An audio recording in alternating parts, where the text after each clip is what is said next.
Jerome Hudson writes about entertainment for Breitbart.com. He's also a political conservative who's got plenty to say about the hypocrisy he sees in Hollywood. You see, Hollywood lectures us about our carbon footprint while they fly around the world in carbon-spewing private jets. Now, Hudson is taking aim at the news media in a new book called 50 Things They Don't Want You to Know. Things like the fact that President Obama deported more people than any other president, or that America protects and foots the bill for border walls around the world. That Google could swing an election by secretly adjusting its search algorithm, and we would have no way of knowing.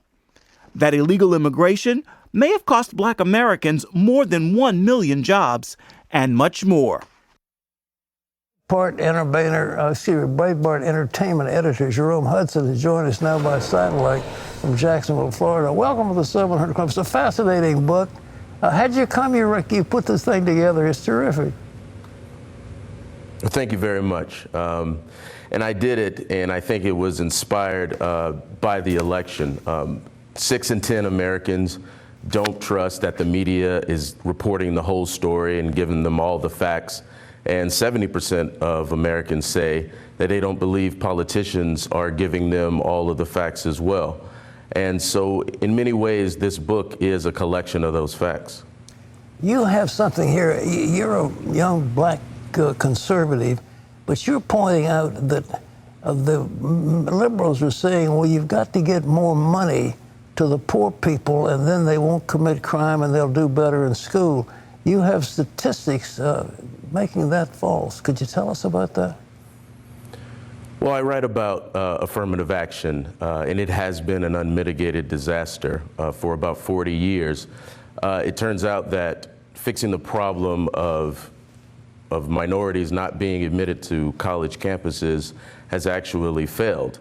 There are now fewer Black and Hispanic students on the top college campuses in America since before affirmative action was implemented. But in the book, I dive deeply into and celebrate all of the many educational accomplishments that Blacks made in this country. We're talking about just about 30 years after Blacks were freed after the Civil War. Literacy rates for Blacks in America went from 20% to 70%.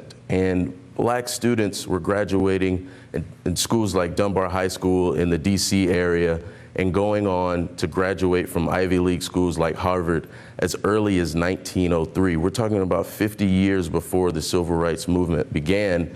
Blacks in this country were achieving magnificent educational achievements. And it's something that we have to get back to. In many ways, it's not a political solution that we have to seek. The standard has to be high.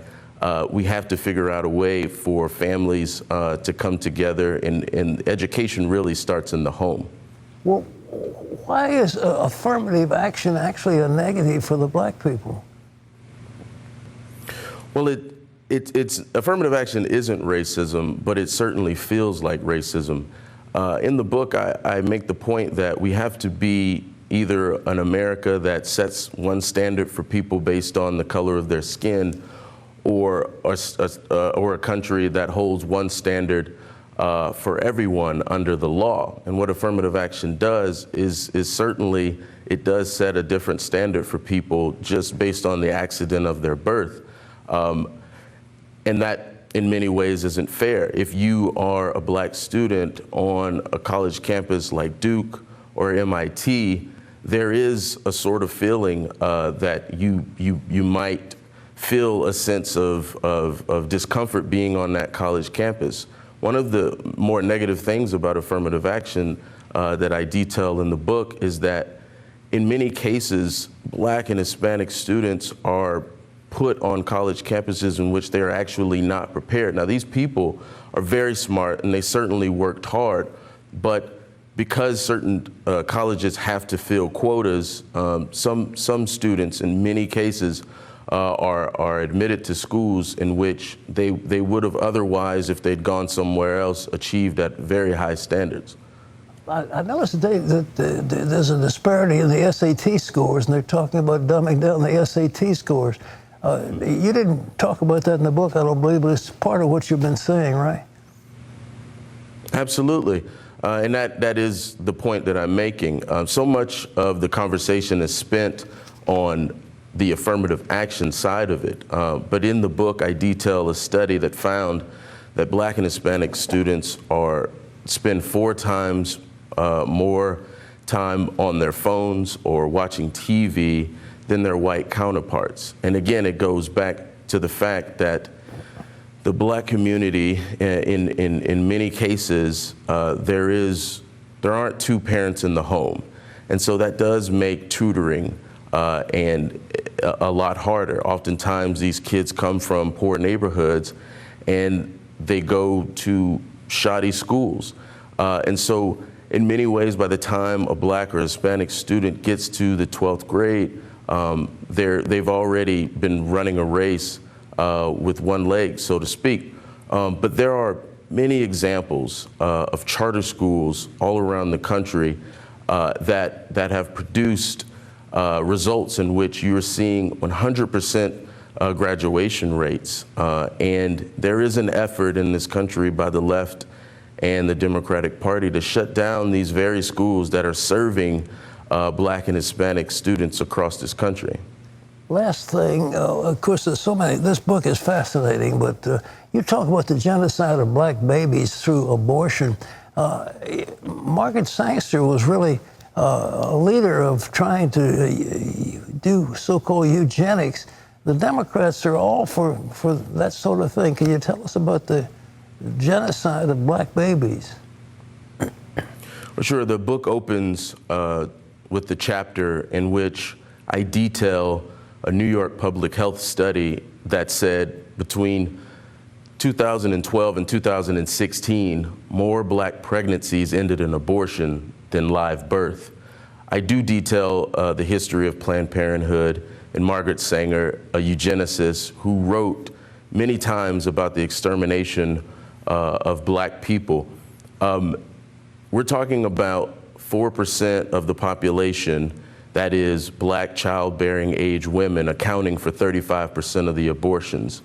If you couple the history of Planned Parenthood and the fact that a majority of their abortion clinics are located within walking distance of Black and Hispanic neighborhoods, I don't think it's unfair to say that the political left and Democrats and Hollywood radicals are on the same side as white supremacists on the issue of abortion.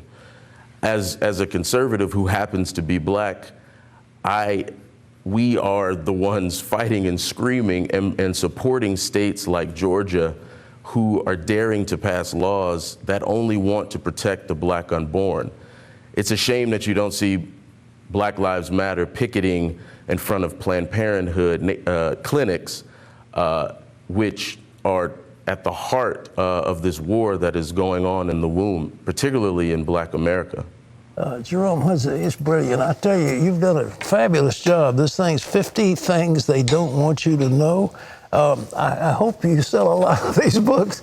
Well, where can people get it?